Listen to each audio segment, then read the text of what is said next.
Assalamualaikum warahmatullahi wabarakatuh. Oke, selamat pagi anak-anakku semuanya. Sudah selesai ya mencatatnya yang tadi Bu Uswah kirim di grup WA. Oke, sekarang langsung saja Bu Uswah jelaskan yang sudah kalian catat tadi ya. Hari ini kita akan belajar tentang bilangan bentuk akar dan operasi hitung bentuk akar serta cara menyederhanakannya. Oke, apa itu bilangan bentuk akar? Nah, bilangan bentuk akar itu adalah bilangan-bilangan yang hasil penarikan akarnya bukan berupa bilangan rasional. Jadi ketika nanti bilangannya itu dihasilkan atau diakarkan, itu hasilnya bukan bilangan bulat. Ya, jadi nanti ada koma-komanya gitu berarti dia bukan bentuk akar. Oke.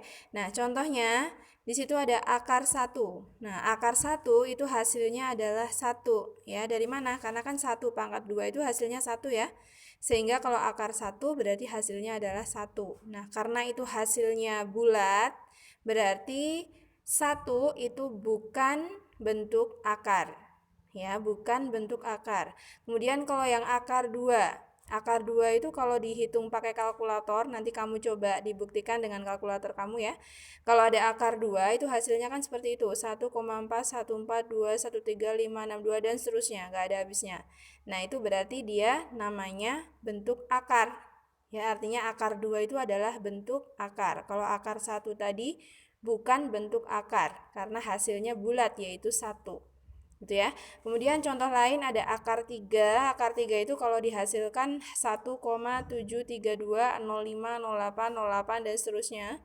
Nah, sehingga akar 3 itu disebut dengan bilangan bentuk akar gitu ya. Kemudian akar 4. Akar 4 itu hasilnya 2 ya. Karena kan kalau 2 pangkat 2 itu kan hasilnya 4 ya. Nah, sehingga akar 4 itu bukan bentuk akar karena hasilnya bulat yaitu 2 ya. Kemudian ada akar 5. Akar 5 itu kalau dihasilkan 2,236069797 dan seterusnya. Nah, sehingga akar 5 itu disebut dengan bilangan bentuk akar dan seterusnya ya, bisa kalian cari sendiri. Nanti pokoknya kalau nggak bisa dihasilkan, ya nggak bisa dihasilkan bulat utuh, itu berarti dia bentuk akar, gitu ya. Contoh lain misalnya akar 9. Nah, akar 9 itu kan hasilnya 3 ya. Nah, berarti akar 9 itu bukan bentuk akar karena bulat hasilnya yaitu utuh 3. Ya, contoh lain misalnya akar 11. Nah, akar 11 itu kan nggak bisa diakarin ya, nggak bulat gitu. Berarti dia bentuk akar gitu dan seterusnya. Jadi kalau hasilnya bukan bulat, berarti dia bukan bentuk akar. Oke, selanjutnya. Oke, setelah kalian mengenal bilangan bentuk akar, kita akan menyederhanakan bilangan bentuk akar. Jadi kita buat menjadi sederhana. Ya. Caranya bagaimana? Nah, sebelum kalian menyederhanakan bentuk akar, kalian harus mengingat kembali macam-macam bilangan kuadrat yang sudah pernah kalian dapatkan dulu waktu kelas 7, ya, kelas 8 juga sudah pernah. Apa itu bilangan kuadrat? Bilangan kuadrat itu adalah bilangan hasil pangkat 2 dari suatu bilangan. Jadi kalau misalnya ada 1 pangkat 2 itu kan 1. 2 pangkat 2 berarti 4 gitu kan. 3 pangkat 2 9, 4 pangkat 2 16 dan seterusnya. Jadi yang disebut dengan bilangan kuadrat itu adalah itu yang sudah Bu Uswah tulis ya. 1 4 9 16 25 36 49 64 dan seterusnya sampai tidak terhingga ya, itu disebut dengan bilangan kuadrat ya, hasil pangkat 2 dari suatu bilangan. Ya. Itu adalah bilangan kuadrat. Jadi harus kalian ingat lagi karena akan kita gunakan untuk menyederhanakan bilangan bentuk akar. Nah, terus setelah kalian mengenal bilangan kuadrat, cara menyederhanakan bilangan bentuk akar itu dengan cara merubah bilangan akar menjadi bentuk perkalian yang salah satunya itu adalah bilangan kuadrat. Nah, contohnya, di situ contohnya Bu Uswah ambil dari latihan buku paket halaman 34. Bisa kalian lihat ya. Jadi nanti Bu Uswah kasih contohnya, terus besok untuk hari Kamis kita akan latihan Bu Uswah ambil juga dari halaman 34. Jadi nanti malam bisa kalian pelajari dulu biar besok bisa mengerjakan, gitu ya. Oke, contoh nomor 1, di situ kalian disuruh menyederhanakan bentuk akar dari akar 84. Ya, 84. Jadi tadi caranya 84 itu harus kamu rubah ke perkalian bilangan yang salah satunya adalah bilangan kuadrat sempurna. Nah, berarti 84 itu bisa kita hitung, bisa kita rubah menjadi 4 kali 21. Nah, bagaimana cara menentukan kenapa harus 4 kali 21? Nah, kamu lihat di situ. Bilangan kuadrat sebelum 84 itu kan ada 81, ada 64, 49, 36, dan seterusnya sampai 1. Nah, ternyata 84 itu bisa kita hasilkan dari perkalian 4 kali 21. Ya kan? Kalau 81 dikali berapa yang hasilnya 84 kan nggak ada. Terus 64 dikali berapa yang hasilnya 84 kan nggak ada juga. Nah, jadi kita ketemunya di angka 4. 4 kali 21. Nah, sehingga bilangan yang Bu Uswah garis bawah itu 4. 4 itu kan bilangan kuadrat, itu kita akarin. Kita hasilkan ya. Akar dari 4 itu kan 2 ya. Kenapa? Karena tadi kan 2 pangkat 2 itu hasilnya 4. Nah, jadi 4 kita akarin hasilnya 2. Jadi 4-nya dikeluarkan dari akarnya. Nah, sehingga hasilnya adalah 2 akar 21. Yang 21-nya tetap di dalam akar. Karena dia sudah tidak bisa disederhanakan lagi. Gitu ya. Jadi akar dari 84 itu adalah 2 akar 21. Kemudian contoh yang kedua ada akar 98. Nah, akar 98 jadi 98 itu bisa kita buat menjadi bentuk perkalian 49 dikali 2. Ya kan? 49 itu kan kuadrat sempurna dari 7 pangkat 2. Nah, sehingga hasil dari akar 98 itu adalah 7 akar 2. Jadi 49-nya diakarin hasilnya 7 ya. Akar 2-nya tetap di dalam akar. Oke, kemudian yang contoh ketiga ada 150, akar 150. Nah, 150 itu bisa kita peroleh dari 25 dikali 6. Ya, jadi bilangan kuadratnya adalah 25. Kita ambilnya 25 dikali 6. Kemudian 25-nya diakarin itu jadi 5 ya, karena 25 itu berasal dari 5 pangkat 2. Sehingga kita peroleh 5 akar 6. Contoh yang keempat ada akar 288. Nah, 288 itu bisa kita rubah menjadi 144 dikali 2. Nah, 144-nya kita akarin menjadi 12 ya, karena tadi 12 pangkat 2 itu kan 144. Nah, sehingga hasilnya adalah 12 akar 2 gitu ya. Kemudian contoh yang kelima ada akar 450. Nah, 450 kita rubah menjadi 225 dikali 2. Jadi hasilnya adalah 15 akar 2. Karena 225 itu kan tadi 15 pangkat 2 ya. Oke, yang keenam ada akar 600. Nah, akar 600 bisa kita rubah menjadi 100 dikali 6. Oke, jadi 100 itu akarnya adalah 10. Nah, jadi 10 akar 6 itu untuk bentuk sederhana dari akar 600. Jadi gitu ya.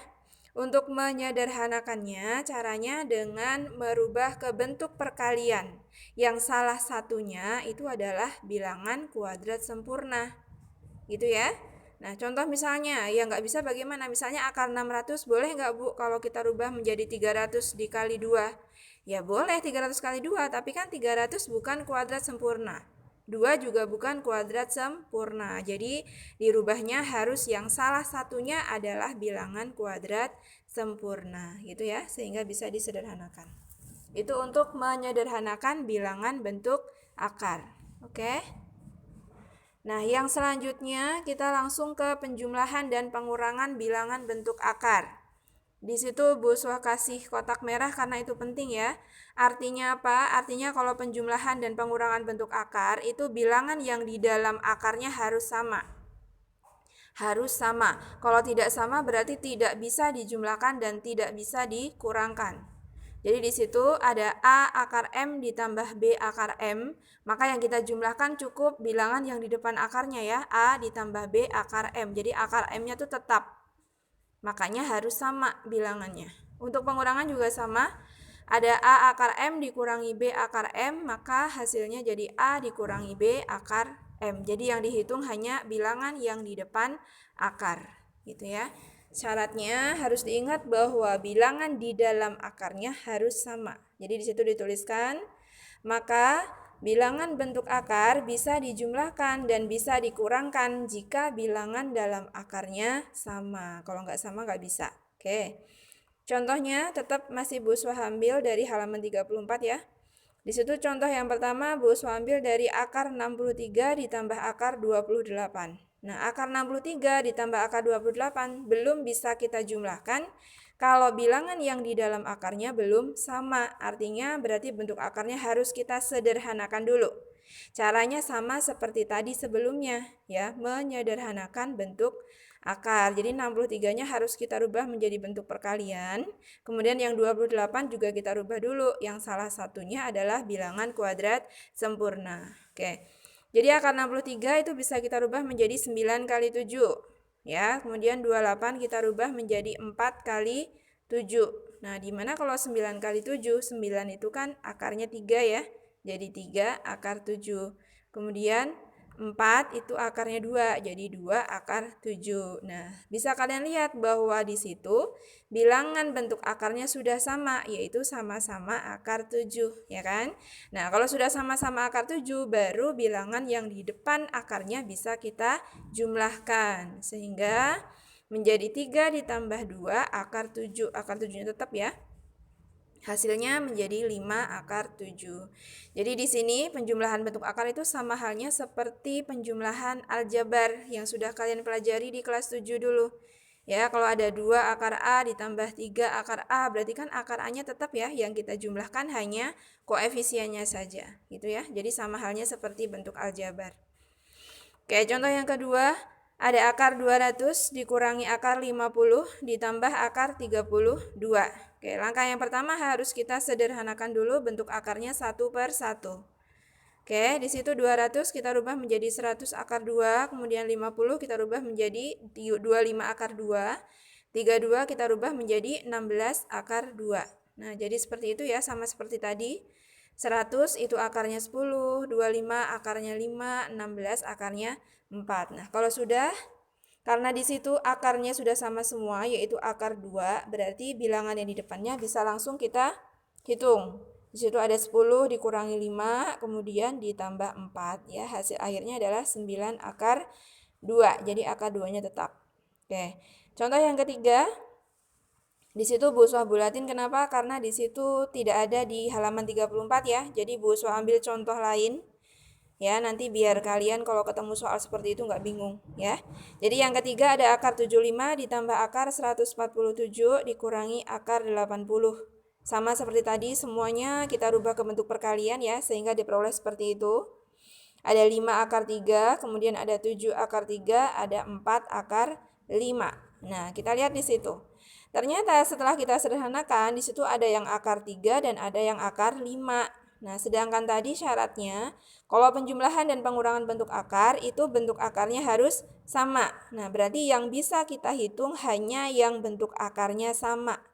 Kalau yang bentuk akarnya tidak sama, berarti tidak bisa kita hitung. Sehingga yang bisa kita hasilkan hanya yang 5 akar 3 ditambah 7 akar 3. Yang 4 akar 5 tetap, karena beda akarnya.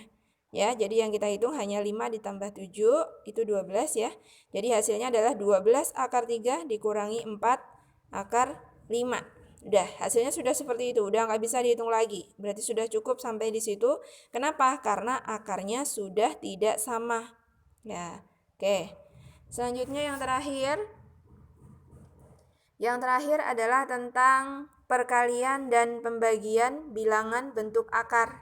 Ya, kalau penjumlahan dan pengurangan itu kan syaratnya harus sama bentuk akarnya. Kalau perkalian dan pembagian nggak usah. Nah, ini mah langsung ya, langsung kalau ada akar A dikali akar B yang langsung dikalikan aja bilangan akarnya. Sama halnya dengan pembagian. Kemarin Bu Uswa udah bilang ya, kalau tanda per itu berarti artinya pembagian. Kalau ada akar A dibagi dengan akar B, ya langsung dibagi aja itu bilangan A sama B-nya langsung dibagi, gitu ya. Jadi Kalau yang penjumlahan dan pengurangan harus disederhanakan dulu baru bisa dihitung. Kalau yang perkalian dan pembagian langsung dikalikan dan langsung dibagi, baru nanti hasil akhirnya disederhanakan. Nah, contohnya di situ ya. Contohnya di sini nggak ada di buku paket. Langsung Bu Swa kasih di sini. Contoh yang pertama ada akar 6 dikali akar 3.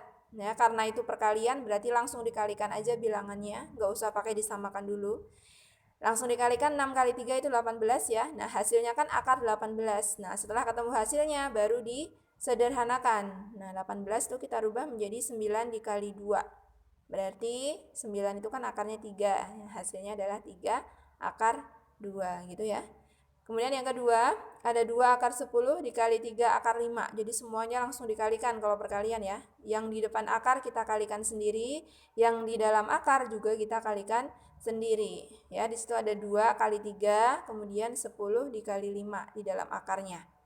Ya, sehingga 6 akar 50. Nah, bilangan yang di dalam akarnya masih bisa kita sederhanakan ya. Akar 50 itu bisa kita rubah menjadi 25 dikali 2. Nah, 25-nya diakarin kan jadi 5.